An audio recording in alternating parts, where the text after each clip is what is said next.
Hey guys, in this video I'm going to show you how to fix CSV import issues in Freshsales, and I'll show you the first thing. So if you come here to contacts or accounts, deals, any of those, you click on import CSV or Excel, click on next, and then I'll choose contacts and accounts, click on next. And first things first, the max file size is 5 MB. It cannot exceed that. Okay, this one is only 1323 bytes, and I'll just go ahead and drag and drop this. But just keep this in mind as well. It needs to be in a supported format. For example, a .csv, which mine is, okay? Don't have it in other formats that are not supported. This is the other supported format, an Excel file as well. We'll just drag and drop that. And the next thing, of course, you need to make sure that you have at least the name columns. Okay, so have first name, last name, account name, and these will match those required contact fields. Okay, so I come here, you can see as well, these are required columns. It is a must. And if you are going to have an owner column, then you need to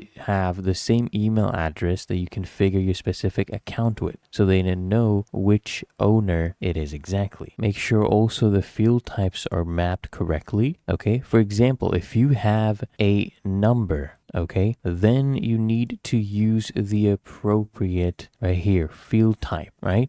So here you come, you choose, let's say, number format, right? These ones are general because it's just text. Also, a very important thing is that the first row of your CSV must actually contain clear column headers. Ensure that the columns you intend to map, they actually have a header. Now, if we come back here, the other one is an invalid email address. So if it's not in the supported format, for example, like this one, these do not work. So you need to make sure you have correct format. So it should be at sales, okay, .com, for example, with the domain, right? This one is not applicable. There's a comma here. So it needs to be a proper domain, and then you can use it. So this is an example of proper domains.